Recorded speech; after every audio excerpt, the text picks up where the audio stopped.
शिवपुरी में करेरा क्षेत्र में एसयूवी से हुए हादसे के मामले ने राजनीतिक तुल पकड़ लिया है, जिसमें 5 लोगों को रौंदने के आरोप में विधायक के बेटे दिनेश लोधी से पुलिस ने पूछताछ की थी। इस कार्रवाई के बाद भाजपा विधायक प्रीतम लोधी और एसडीओपी आयुष जाखड़ के बीच विवाद सामने आया है। विधायक ने बयान देते हुए पुलिस अधिकारी को चेतावनी भरे लहजे में कहा कि उनका बेटा करेराएगा और चुनाव भी लड़ेगा। वहीं एसडीओपी की भूमिका पर भी सवाल उठ गए हैं। पुलिस ने पहले विधायक के बेटे को थाने बुलाकर लंबी पूछताछ की, जिसके बाद मामला और गर्मा गया। हालांकि पुलिस जांच और कानूनी प्रक्रिया जारी है। वैसे तो मैं कहता नहीं हूं, लेकिन अब कह रहा हूं कि वो वहां आएगा भी और चुनाव भी लड़ेगा।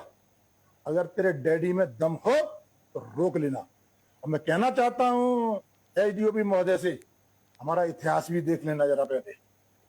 ये अगर हम पर गलत इल्जाम और अगर गलत दबाव और गलत तरीके से बर्ताव करोगे तो हम सहन नहीं करेंगे और हम इसका जवाब भी देंगे। हम ये मैं कहना चाहता हूं करेरा एसडीओपी से कि आज एक आदिवासी महिला ट्रक कुचल के मार गया कि मैं पूछना चाहता हूं कि तुम उसके स्पॉट पे गए, तुमने जांच की?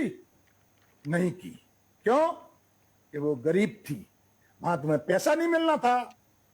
गरीब कोई पैसा नहीं दे सकता, उनकी तुमने हेल्प नहीं की। तुम तो वहां जाते हो जहां पैसा मिलता है।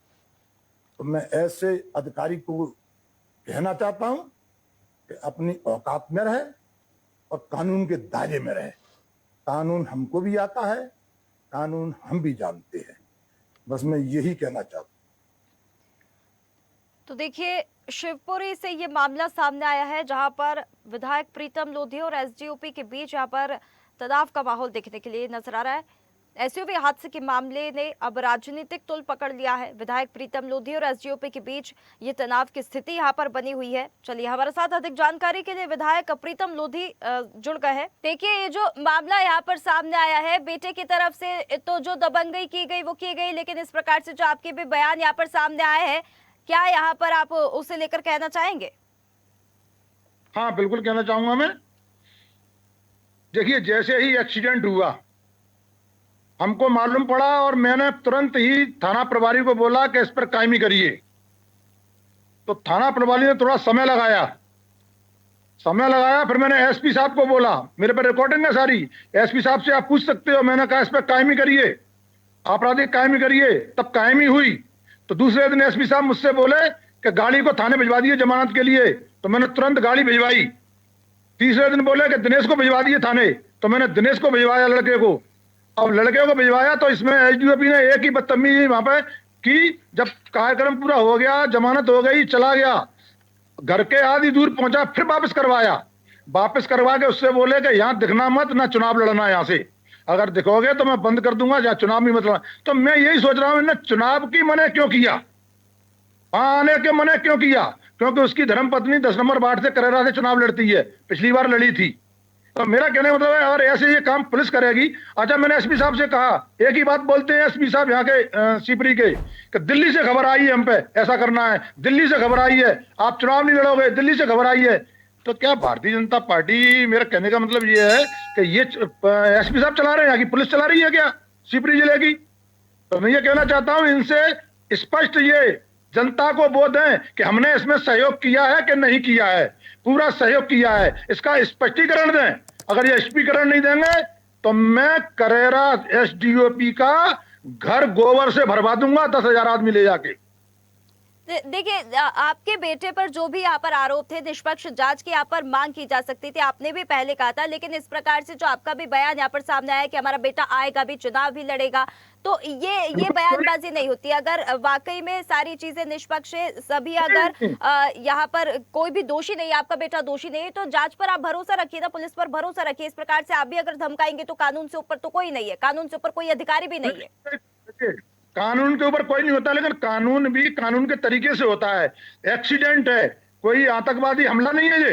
हमने एक्सीडेंट की, हमने गाड़ी भिजवाई, हमने दिनेश को भिजवाया थाने में। हमने एक्सीडेंट आतंकवादी हमला बहुत अलग होता है, और यदि एक्सीडेंट की भी यहाँ पर देखिए प्रीतम जी बात हुई है, तो आप ये नहीं कह सकते कि बहुत बड़ी बात नहीं हुई। यहाँ पर बहुत संगीन ये मामला है। आप जो भी बयान आप दे रहे हैं, आपको सोच समझ कर यहाँ पर देना चाहिए, क्योंकि इसके कई मायने यहाँ पर निकल सकते हैं। जांच पर भरोसा रखना होगा और सारी चीजें जो है पुलिस का सहयोग करना होगा। इस प्रकार से आप भी धमकाएंगे, वो भी प्रेशर डालेंगे, तो फिर जांच सामने नहीं आएगी, निष्पक्ष जांच नहीं हो पाएगी ना यहाँ पर। आदिवासी महिलाओं को कुचल दिया ट्रक ने।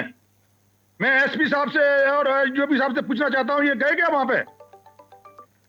ऐसे कई मामले हैं, इनने अभी तक अरेस्टिंग की, ऐसे कई मामले हैं, लेकिन हमने तो तुरंत की तुरंत इनको हाजिर किया, तुरंत गाड़ी भेजी, तुरंत जमानत कराई। हमने पूरा पूरा कानून का सहयोग किया है। और कानून के सहयोग में अगर ये इस प्रकार से बोल रहे हैं कि यहाँ चुनाव नहीं लड़ोगे, आओगे नहीं, तो मेरी बात में इसका मतलब तो ये लग रहा है कि भारतीय जनता पार्टी यहाँ की सिपरी की पुलिस चला रही है।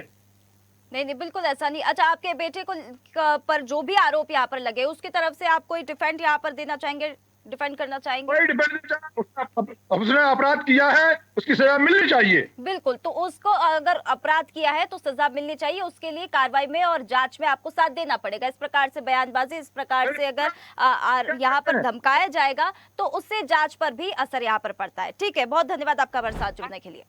सुनो, एसपी साहब से पूछिए, वहां के प्रभारी से पूछिए कि मैंने उनसे क्या कहा। मैंने आप उनको एफआईआर बनाने के लिए कहा, मैंने आपराधिक प्रतिदिन दर्ज करने के लिए कहा, मैंने पूरी हेल्प की, गाड़ी भिजवाई, मैंने दिनेश को भिजवाया, सारी हेल्प की। लेकिन ये शब्द क्यों कहा इनने कि यहाँ चुनाव नहीं लड़ोगे और यहाँ से आप दिखोगे नहीं? ये शब्द क्यों बोला इन लोगों ने? ठीक है, वो तो सारी चीजें जांच के दायरे में है, लेकिन सहयोग तो यहाँ पर देखिए देना पड़ेगा। अगर कोई एक देखिए, कानून यही कहता है कि जो भी दोषी हो उसको सजा मिले, जो निर्दोष हो उसे सजा यहाँ पर ना मिले। तो उसको लेकर तो जांच और प्रक्रिया जितनी भी है उसमें साथ तो देना पड़ेगा। बहुत धन्यवाद आपका हमारे साथ जुड़ने के लिए। ताजा खबरों के लिए लाइक, फॉलो और यूट्यूब पर सब्सक्राइब कर बेल आइकन दबाएं। साथ ही हर अपडेट के लिए विजिट करें स्वदेशलाइव.com।